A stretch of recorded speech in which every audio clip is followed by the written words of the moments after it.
Hello, everyone, and welcome to the Houston Element Podcast. My name is Missy, and I'm your host. And today I have the pleasure to share the space and time with another amazing artist visiting us here from out of town, grinding, vibing, okay? Yeah. We have Chris Voice. Chris Voice, what's going on, everybody? How you doing? Thank you for having me so much. I appreciate it for real. This is nice. It's my first official podcast by myself, but I got a lot more podcasts, and I'm realizing as an artist, doing podcasts are very important. So I appreciate you for giving me the opportunity to come over here. Of course. And it's a pleasure to meet somebody from out of town coming here and gracing us with their presence, man. Oh, thank you. Well, I am from Hobson City, Alabama. That is an hour away from Atlanta, an hour away from Birmingham. So, that's where God dropped me right there. But I feel like I'm in the perfect place, because I can easily get to Atlanta. I can easily get to Birmingham, and everywhere else I just have to travel to. I just feel like I'm in the perfect place. Shout out to Alabama, Hobson City, man. We got a lot going on over there. Okay, wonderful, man. Yeah, it's a pleasure to meet an artist from there, man, So what brings you to Houston, man? Well, I'm just here, just doing promo for real. When I was in a group, we were signed and we came here a couple years back, and I liked the welcome that we had, and I'm realizing that it's a music mecca by itself. So I just dropped a new single, so I wanted to come over here and move around a little bit and just create a little presence about it. Wonderful. Now, before we get started talking about that single, let's get a little bit of background from you. So when did you get started in music? Well, shout out to my grandmother, Janie Walker. I grew up in church. She had me singing in church every Sunday, and the way that she would entice me to get up and sing was McDonald's Happy Meals. Yeah, you want a Happy Meal? I take you to McDonald's after church. You get up there and sing my favorite song. You know what song you want me to sing? It was I'm Looking for My Jesus Way Out on the Hill. I'd get up there every Sunday and I would sing that song, and I would go to McDonald's afterwards and get a cheeseburger Happy Meal. And I fell in love with it that way. When I grew up, I got into choir in school, and I started playing in the band and whatnot. But even though I was in the band, I still stuck with choir. And it just escalated from there. I was able to get the proper vocal training, vocal ability, and I didn't even realize it, that I was going through that. Coming up, even before that, my grandmother used to allow me to watch movies like, everybody watched Home Alone 2 and everything around Christmas. But some of the other movies that were laying around my house were like the Michael Jackson, American Dream, and 5 Heartbeats and Temptations and whatnot. And I used to sit back and I used to watch these movies every day. So it was kind of like programming, so to speak, because when I grew up, it was like I would think I want to find a group of friends that can sing and see what we can do, So it was kind of like the path was laid out, like almost, I just followed it, Shout out to my grandmother.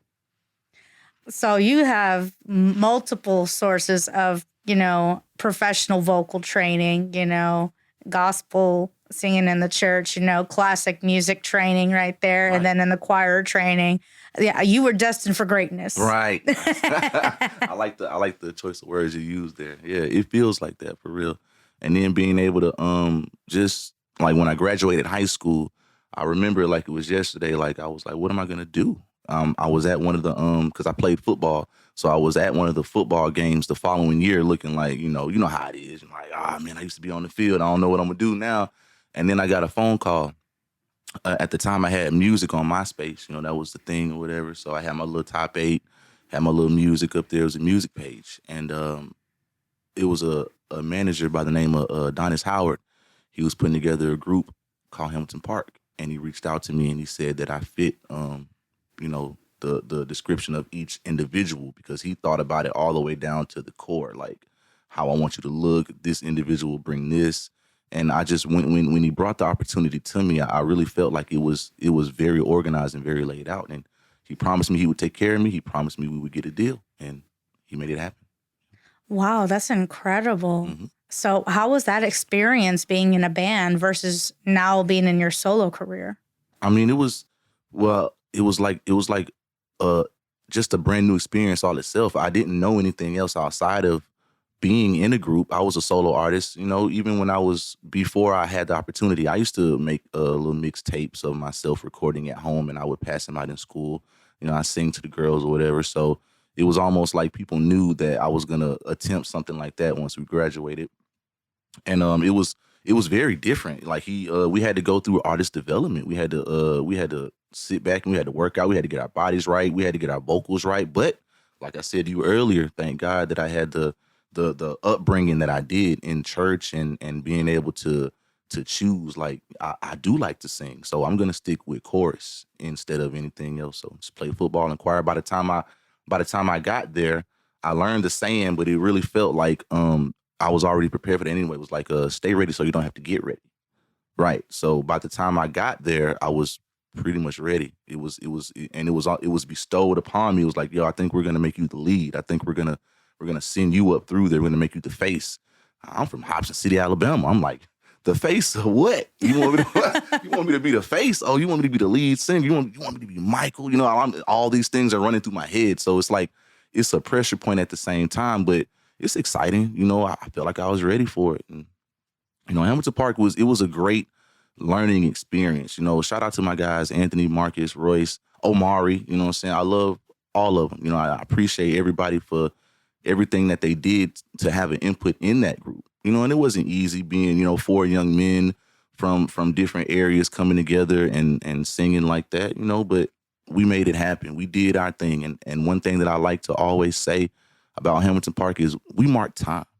We marked time. We made history in our own way. We made history for our own individual families and areas, and they appreciate that to this day. You know, even when I go home, people, hey man, I remember seeing you on 106 in Park when because that, you know, that was iconic. That show was iconic. So knowing somebody that really was able to perform on the stage, have a new joint of the day, make number 4, number 3 on the countdown, that was amazing. You know, even for myself, being on the show, the only thing that was running through my mind was, I wonder, do they see me back home? I hope they see me back home. I hope they proud, you know?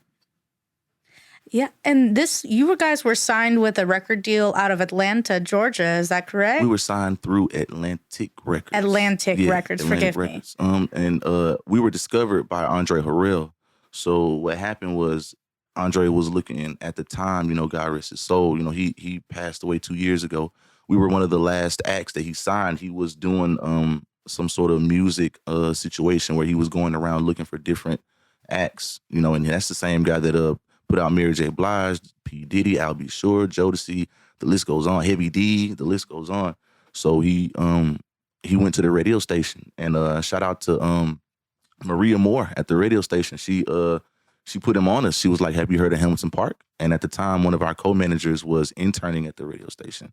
And he had actually brought Andre to the radio station. So he was like, why you ain't tell me about these guys? Where they at? At the time, we had a house on the east side. We were living together, all 4 of us. So he pretty much brought Andre over to the house. And that's where he saw what we were doing, heard our records, saw that we had a studio set up, something like this. You know, we were just cranking them out. Man, he fell in love with it. He took us straight to Atlantic and he got us a deal. Wow, that's incredible. Right. And you guys were pretty young when you guys signed, you know? Fresh out of high school. Oh, yeah. How was that experience going from being in your own controlled studio to being in someone else's studio now, having to follow their way of workflow? It was very different, you know, but at the same time, shout out to Andre. He fought for us to make sure that we kept our same process. So it wasn't a thing where we were whisked away to a big studio or anything like that. You know, Atlanta, we had already touched the Patchworks and we had already recorded in so many of these other places to where it was like, whatever you put in front of us at the time, we were just so trained and so polished to where we could handle it. You know, it wasn't pressure at that point because we were so trained. We were so developed. They made sure that, you know, we worked out every day. We did our vocal training. We had like at least a good 6 hours of dance rehearsal every day. Show was tight. We did the Scream tour for 11 months. We were on there with Mom's Behavior, Jacob Lattimore, Diggy Simmons, and Jacquees did a couple spot dates. It was, we came up with a lot of good people at that time. It was a nice little melting pot of the next generation. That's what it was called, Scream Tour Next Generation. Yeah.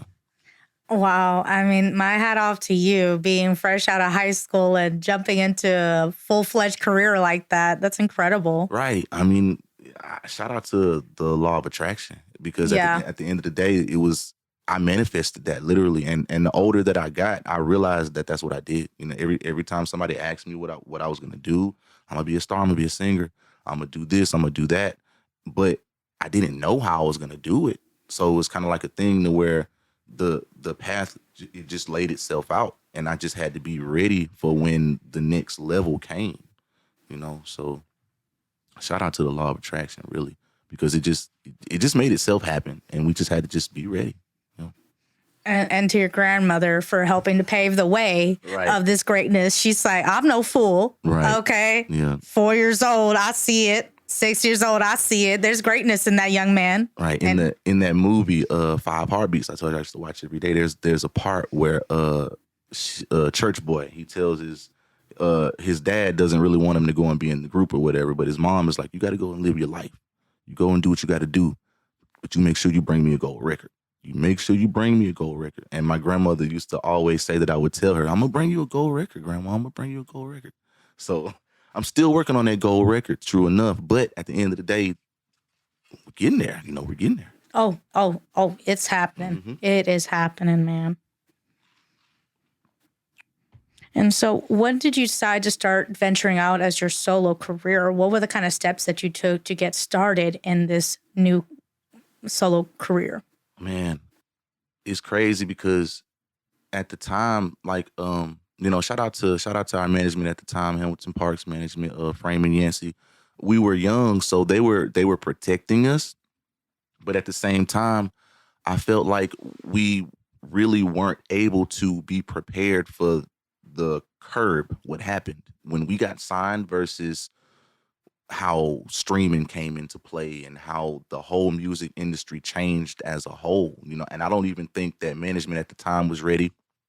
I really don't think that Atlantic was ready for that either, because they had took us the CD route. You know, we had pressed up CDs and we had the EP in Walmart and everything. And then when the internet and everything, the streaming curb hit, it was kind of like Hamilton Parks music wasn't on iTunes. Hamilton Parks music wasn't on Apple Music or anything like that. We were just in the stores and we were on the road. We were doing shows and we were building a fan base.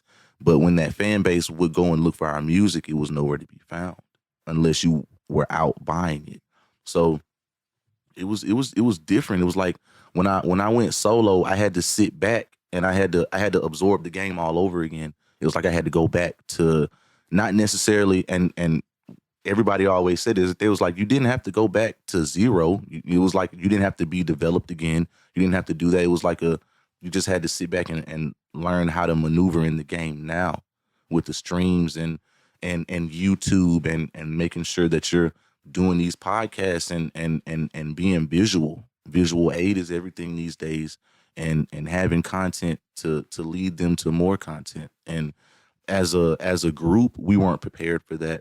There were people around us with cameras, but I don't think that we knew that we were about to have to expose ourselves in every way with that footage. We come from an era where we sit on things and we lay in wait and we surprise you and we drop it and you don't know what's going on. But you know, now everybody wants to know exactly what's going on, what you ate for breakfast, what you did last night, where you stand politically, religiously. They want to know, they want to feel it, and they want to know if it's real and authentic, and they can even tell.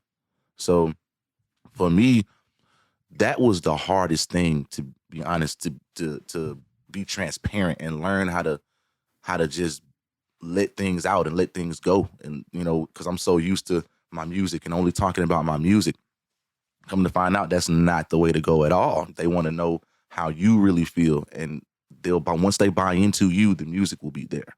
So that was a philosophy that it did take me a little while to grasp that, but I'm on it now. That's a very important point, and I'm glad that you brought that up, Mm-hmm. you know, because unrelated from the music industry, you know, we hear discussions about millennials versus baby boomer generations, them not wanting to learn how to send emails or PDFs, etc. Right. And we're like telling them, this is it. This is what's happening now. You need to keep up with it. Right. And the music industry, like, I don't think a lot of these people are understanding that, contemplating that. They're like, oh, well, you're doing this. Shouldn't you be making wads of cash right now? Shouldn't you be big banking? It's coming step by step. You know what I'm saying? You have to make sure that you lay the path down the right way. You have to make sure that business is straight too. But these days, with Reels and YouTube paying out the way that they're paying out, as long as you're just being consistent and you're putting up the content and people are absorbing the content, you're going to be okay. But at the same time, you have to be comfortable with putting out that content. It sounds easy to somebody who just sits back and absorb content all day. But once you buy you a camera and try it and see how easy it is, turn that camera on yourself and really see what you have to talk about. really, honestly. It is 100% truth, 100% truth. Mm-hmm. I came in this, I was like, I don't like my voice on audio. Right. I don't like my face on video. So many different things. And I was like, but YOLO, record. YOLO, right. You know what I'm saying? Show must go on. Exactly. You know what I'm saying? Right. And like you were saying, you learn how to maneuver. Right. Learn swim. Right. Learn to Exactly. swim. Learn to swim. Right. For real. Because if you don't, what you gonna do? You're gonna drown. Facts. Exactly. Ain't nobody got time for that. Ain't nobody got time for that. Okay. And so what have you discovered about your music styles and abilities since starting your solo career versus your style from when you were with a band? Well, one thing that they tried to do, not tried to do, we definitely did.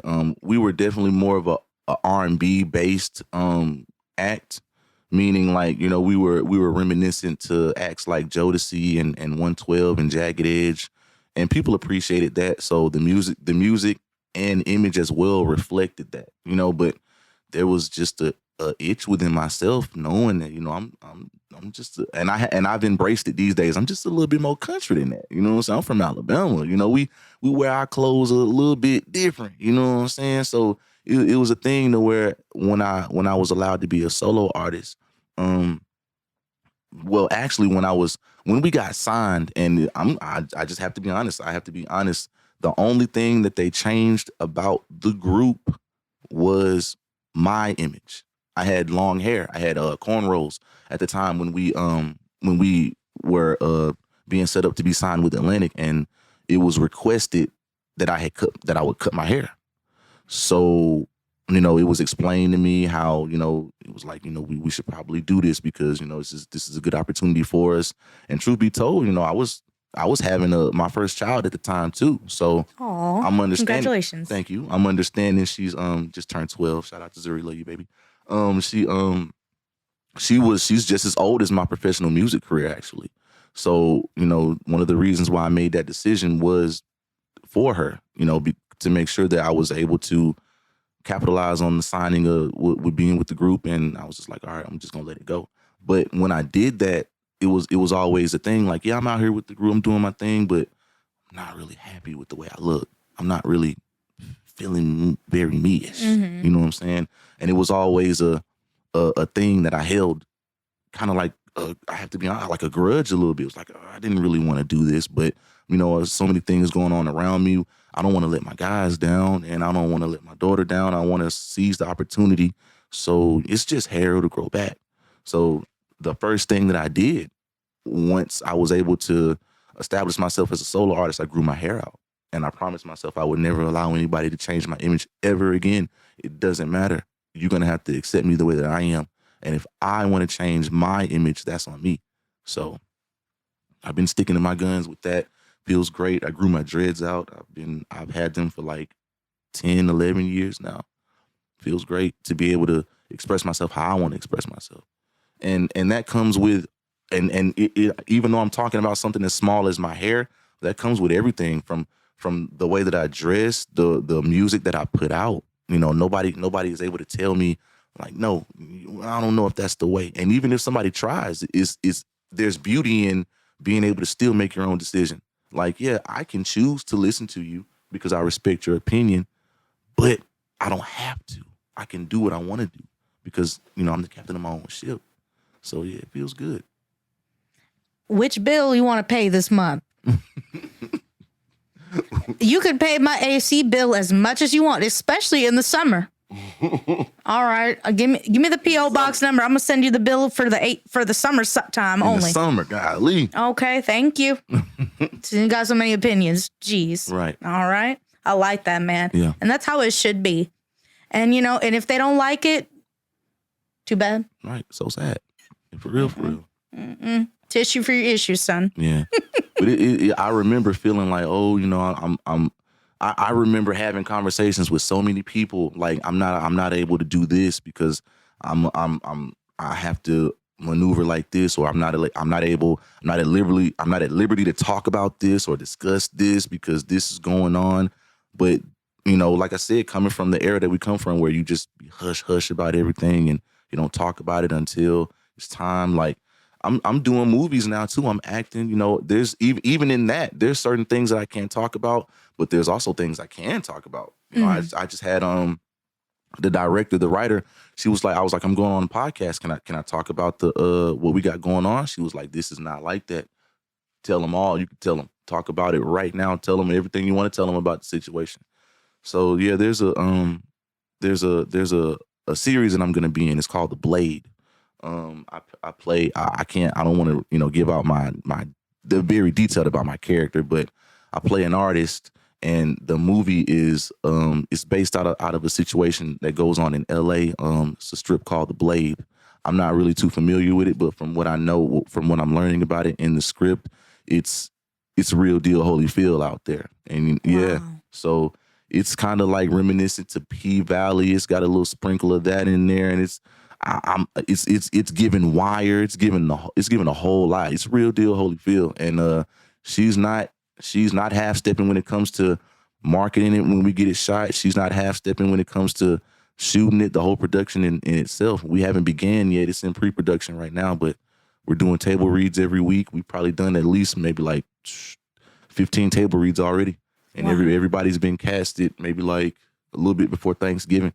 So, we've been on a Zoom call all through the holidays, just working, getting it right before we even look at a camera, before we even see a camera.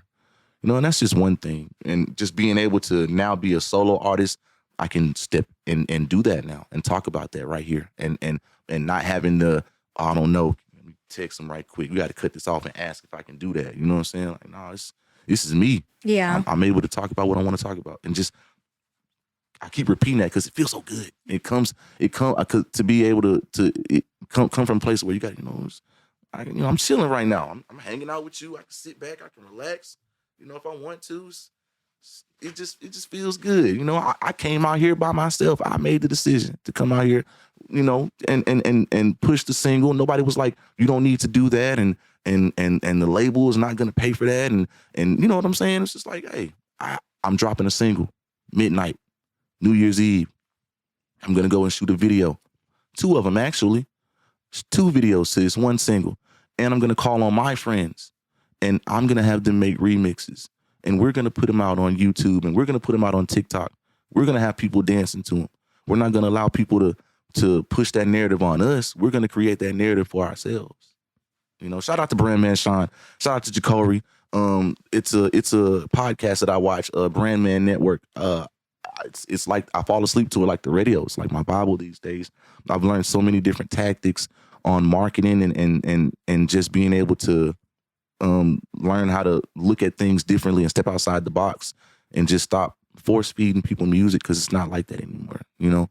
It's just it's very different now. But at the same time, if you fall in love with beginning to understand it, you'll find yourself thinking outside the box. And because I got a lot of things that I want to do, I'm not going to talk about all of them right now, but I think it's just, I'm going to just, I just want everybody to just take the time right now, go follow me at Real Chris Voice, tap into my YouTube, tap in everything, because I do want people to join me on this journey of me marketing myself, because I'm telling you right now, I don't have a team.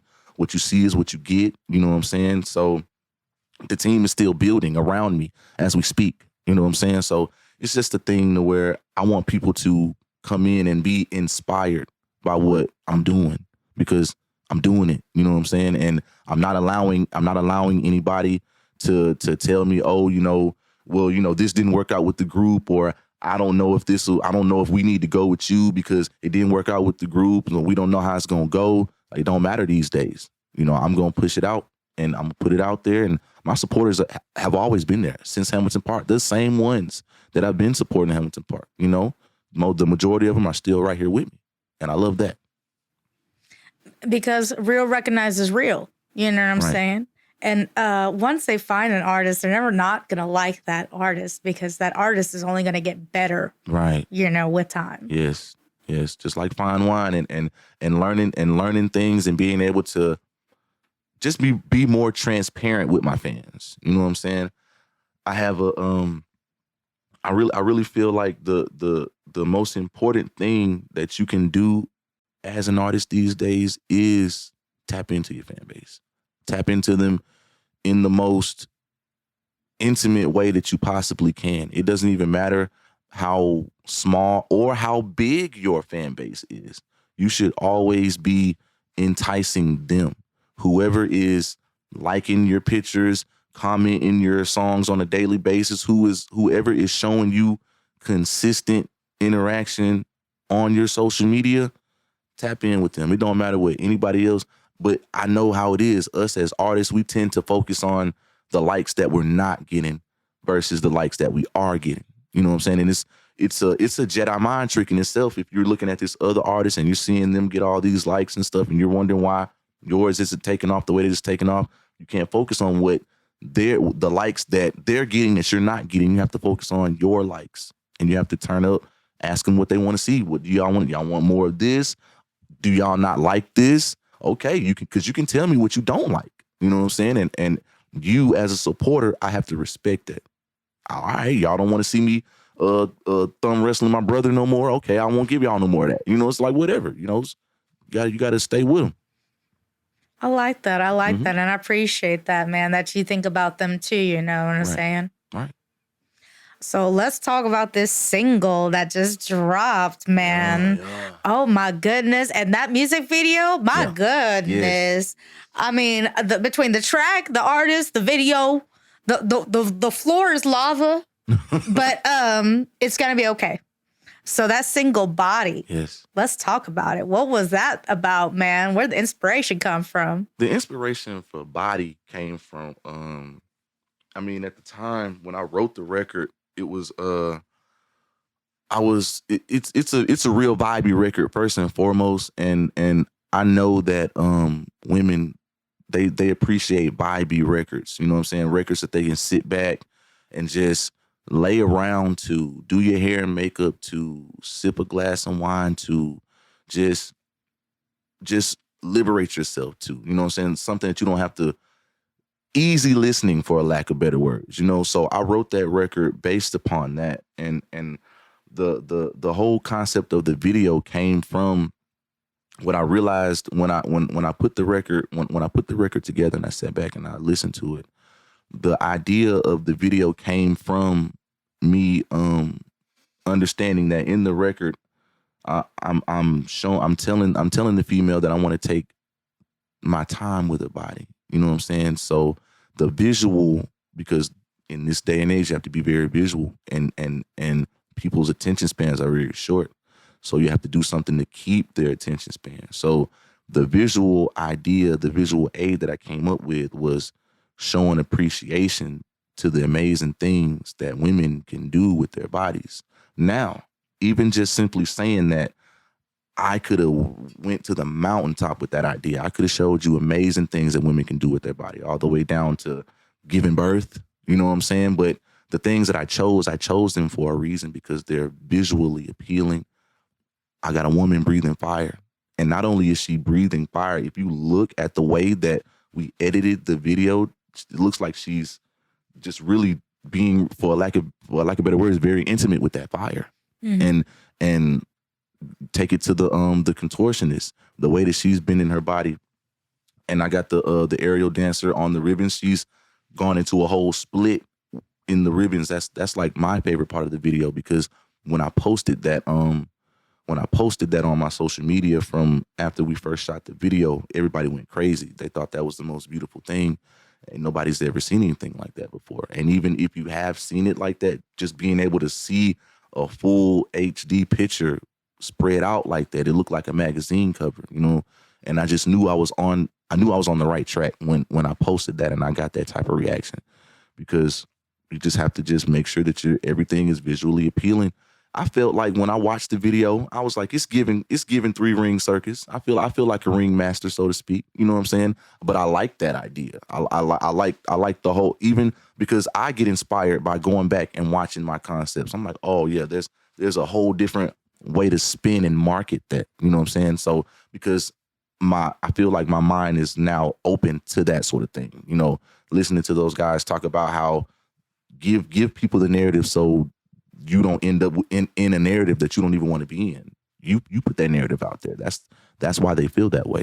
You know, all the way down to the Brent Bias and the toxicness and how they push that on Future, and Brent's like a thing to where your fans they're gonna identify with you too, and they're gonna listen to your music and they're gonna come up with a narrative themselves. So just being able to allow them to do that, but at the same time being able to help steer them in a direction that you might want them to go, you know. So that's where that came from. And the record, truth be told, I wrote the record back in like 2017. Really? Yeah, I wrote the record a while ago. I had recorded it in my room around the time when I was inspired to write the record. Like I said, it was a very vibey record. It was Bryson Tiller had just struck, you know what I'm saying, and the way that he was coming, everybody was loving, because it was just straight vibes on vibes on vibes on vibes. So I sat back in my room, you know, I was like, how can I need to let me get on these vibe records right quick, because you know we from the South, we shaking booty and all that good stuff, you know what I'm saying. So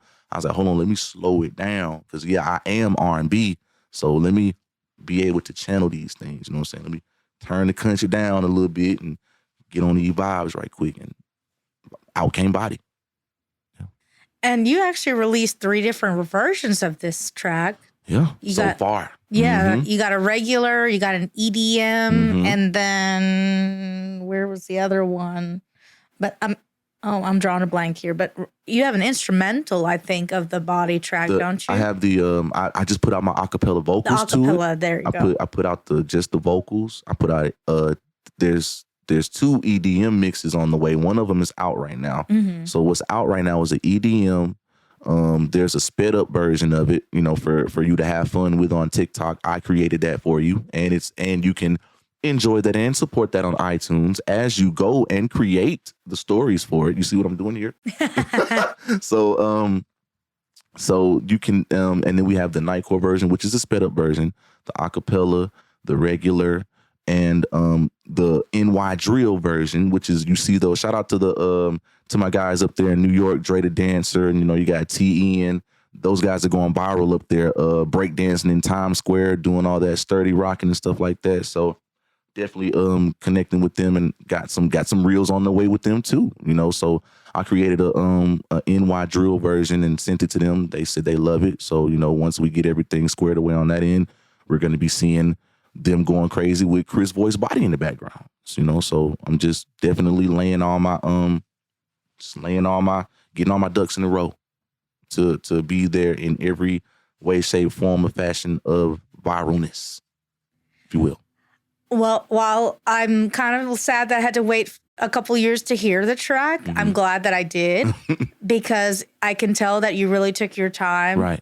I especially love the music video, because all the ladies are also wearing nude colors. You know, they got their leotards on. You can really, like you said, you really appreciate, you know, all the movements going along with the track and everything. Everything just seems very natural beauty, you know. Yeah, I respect that. Yeah, and that's one thing about all of the videos that I shoot. You know, I don't do anything too raunchy or too degrading, for lack of better words, with the models. You know, like I because truth be told, those aren't models. Those are full out performers. They that's what they do for a living. You know, she breathes that fire in some of the most amazing circus sets. I can't even pronounce it, but that's what she gets booked for. That's what the contortionist gets booked for, the aerial dancer and the lyric pole dancer. That's what they do.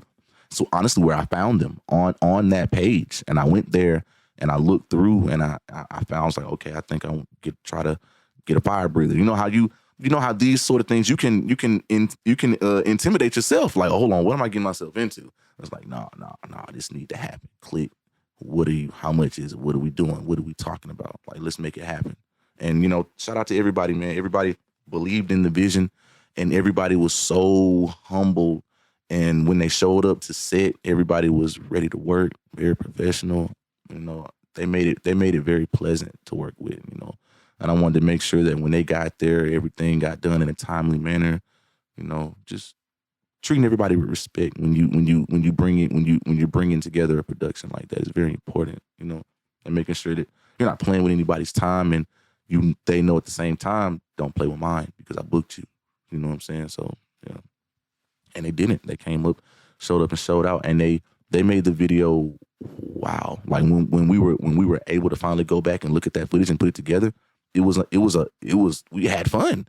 Shout out to City Visuals, man. I cannot believe I'm just now bringing this man up. That's the man who shot the video. That's the man behind the camera. Yeah. And that guy's amazing, man. He does all my videos, actually. He did the Don't Let Me Go one too. Make sure you check that out when you get a chance. But yeah, he when we were able to put the video together, he always comes over and he sets up his equipment, and we go through everything together and we edit together. It was just amazing, the things that they were doing and how he was able to capture them in the element, in their element, in their prime, doing it. It was just beautiful, and we were able to capture it and put it in the video in the manner that it's in there. I'm forever grateful, honestly. I think personally, it's one of my best visuals. I really do. I'm very appreciative of it. No, I really enjoyed it. I mean, I enjoyed the track, but I really enjoyed the video to complement the track as well. I think it's very well done. Right. And another thing, because we have to give it its own space and mind too. There's a totally other separate video to this. Now it's more performance based because shout out to my other guy, Christopher Mosley. He at the time when he shot this video for me, he hit me up and he was like, I want to do something for you. I have a little tour thing going on that I'm doing for different artists at the end of the year, and I want to include you in it. I want to shoot you a visual. And at the time, I was already so locked in the body and so focused on body. You know how some artists will be like, well, this is an opportunity to get a whole nother separate video. No, yeah, slow down. You know what you want to push. So why don't you just push that record again? And so what came from that was the idea because I started seeing other people doing like, we got the lyric videos. Mm-hmm. It started there. Okay, so people are getting more creative now. Now they're doing what I've seen called visualizers. So it's like a total other video, but that artist might be in that video, but it's a visual. It's something that keeps you visually focused, but it's more so the lyrics were there. You know what I'm saying? So you can learn the song, and just another thing that to keep you on the artist's channel. So that's what I did. I created a visualizer for the other video, and it's what I did was I went to Birmingham, and there's a theater up there called the Alabama Theater, and it's right outside downtown. It's very beautiful, very elegant. Has the old school sign up there. So what I did was I put on a nice little vest suit or whatever, and I went.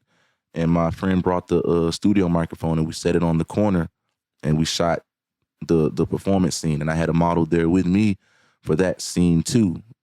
Just to give everybody a different visual aid for that. So please go check out both of those videos and get a chance. Yes, the official body video, it is amazing, most definitely. But there are two videos to this one record, and I feel like, even though it happened on accident, I feel like a lot of artists should probably pay attention to that, because we live in a time and space to where you have to do everything you can. You have to go above and beyond to catch people's attention. So the narrative that I'm pushing right now is I got 2 videos and 6 remixes to one song. No, I'm not crazy. I just know that at the end of the day, there's going to be some way, some form, fashion, you're going to enjoy this record, whether it's sped up, slowed down, Nightcore, you find it on TikTok, you hear it in the elevator. It doesn't matter. We're going crazy with this record. You're going to come across it somewhere. You might hear it in Route 21 over the thing, sped up with the M. You know, like, that's what I'm saying. Like, I want to be able to get in every nick and crevice with this record. And I'm going to work it just like Fetty Wap worked Trap Queen. He worked that record for about a good 18 months before you even really realized that that record was on the radio. He was out here pushing Trap Queen. And that's what I'm about to do with the same record. I like that. I like that, man. I like that, man.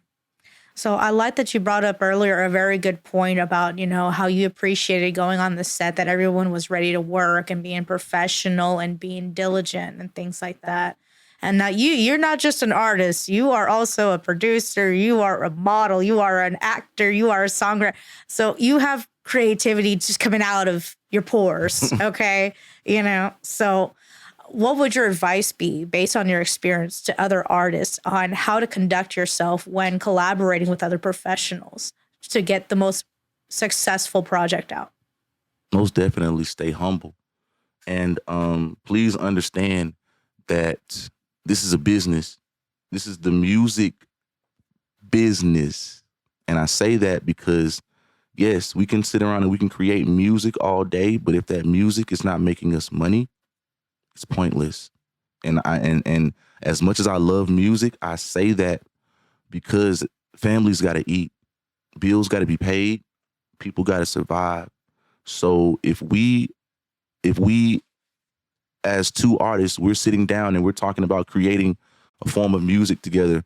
First of all, if you are an artist going to another artist that is, we can use the quote, more established, has more a bigger following, or if you are trying to gain the look and visual status that you feel an artist has, and you feel like by getting that artist on your song you will attain that, please do not disrespect that artist by asking for a favor. Please at least come with some sort of budget, something, because artists appreciate that way more. You know, I've you know, shout out to Young Jock. You know, I got a record with Young Jock. I got a record with a lot of people. That's not the point. But what you say is, can you do it for this? Or I got this, my budget is this. Can we work this out? How about some back end sort of thing? I'll give you this percent. Like, there's so many different ways to attack it versus just being like, hey man, just get on this song for me, bro. And if somebody be like, all right, man, look, I'll do it for, you know, just throw me this. It's like a thing where you feel like somebody punched you in the face, like, oh man, you want me to pay? But yeah, you might be sitting here with me every day. Yeah, you might see me at the gas station a couple times a week, but bruh, we artists out here. We gotta make sure this music is making sense. So please, most definitely understand, this is the music business. It's the music business. And if you're not trying to do business, then, you know, just hold off for a little bit till you are ready to do business. You know, because you can do your own music. You can perfect your sound. You know, maybe you need to sit back and just get in the studio and just keep experimenting until you find something that really catches on. Because, you know, there's going to be situations to where once that song gets hot, those artists are going to come to you anyway. So, but at the same time, you know what you need to push your brand. And if you know that you need another artist on this record, please have a budget set aside and be ready, because it's pretty much what you need for everything these days. You need a radio budget. You need a marketing budget. You need to run ads. It takes a little bit of money to do this. So, you know, you have to be mindful of that. And if you're trying to tap in with somebody who is doing this on a whole nother level, you got to have a little something for them.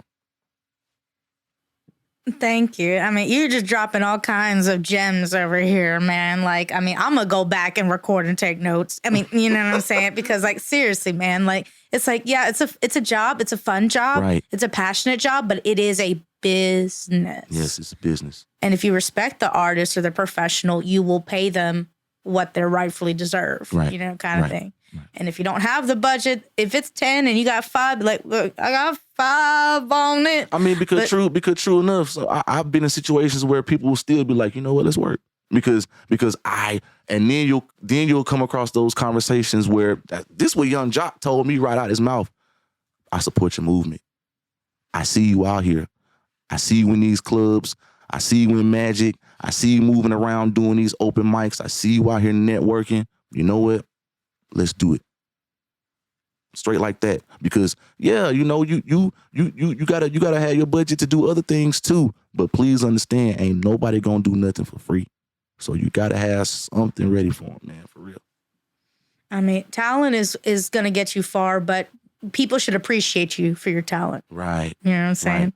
Right. It's nice to show up to open mics, and to the free shows, but you need to go and pay tickets to see these people too. You know what I'm saying? Right. Autographs, CDs, you know what I'm saying? Mm-hmm. I don't care. And I'm just going to let y'all know right now, CDs is the best quality. Enjoy your iTunes, but CDs is forever going to be the best quality. I'm still a CD fan myself. You can sign CDs. They're more tangible, like, I get it. You can easily go to your iPhone and hit that button and the song's gonna play. But like, what about when that phone is dead? Like, like it's so many reasons why. I mean, because vinyl was coming back in low key. Mm-hmm. It is. I mean, it's I seen it spiked up and then it dwindled off a little bit, but people still really appreciate something tangible. And it's like, listening to an album or an EP in that specific order, right, it takes you on a journey. Right. And you almost like you can go on that journey with that artist. Exactly. Right. Mm-hmm. That's another thing. As artists, we have to make sure that our music is making sense, just like you said. The projects that we put out, the consumer is able to go on that journey with you. That's important. I'm glad you said that. Yes, sir. Yeah. Yes, sir. Because, I mean, I don't know where my keys are right now, but I can tell you exactly what I was doing when a particular album was playing. Right. And how it made me feel and how it moved me, man. Yep. And I'm like, I don't know nothing about this person's personal life. Mm-hmm. You know what? I just hope they're a good person, but right. I know that they made me feel this way. Exactly. And I love them for that. That's very real right there. People will never forget how you made them feel. Right. Mm-hmm. Very, very real. Well, thank you so much for joining us today, man. I appreciate you for having me. This was a good talk. Great talk, man. I appreciate y'all. Y'all make sure y'all go support me at Real Chris Voice on Instagram. My official website is www.iamchrisvoice.com. You can find me on YouTube at Chris Voice TV, Golden Child TV, or just type in Chris Voice. And just subscribe to my channel, man. Just come on this journey with me. You know what I'm saying? Come on this journey of independence, this solo journey. I've been through a lot in this music industry. I've seen a lot, so I feel like I've taken on this because I'm noticing that I'm inspiring a lot of people, and a lot of people look to what I do and they're inspired by my marketing. And shout out to Brandman Sean and Jukka again. They even spoke on that. They were like, like people will fall in love with the way that you market yourself and the way that you market your songs. So even talk about that, speak on that, expose that to people too, because they'll appreciate that along with the record. So I'm a student still at the end of the day, by the way. You know what I'm saying? I'm not claiming any type of having any sort of degrees or anything like that. Always be in student mode, always be wanting to learn and always be wanting to absorb, that way you can, the next level will be attained much easier. Because if you clog up your stream, you clog up your drain, and you feel like you've learned everything, trust me, you will not grow, you will not flow, and you definitely won't go. It's the Kid Chris Voice, man. Y'all make sure y'all follow me, Real Chris Voice on Instagram, man. Thank you for having me. Well, thank you, man. Now, I know you already dropped 1,000 gems, but do you have any last bit of advice for the listeners? Just one last little gem for the road? I would say,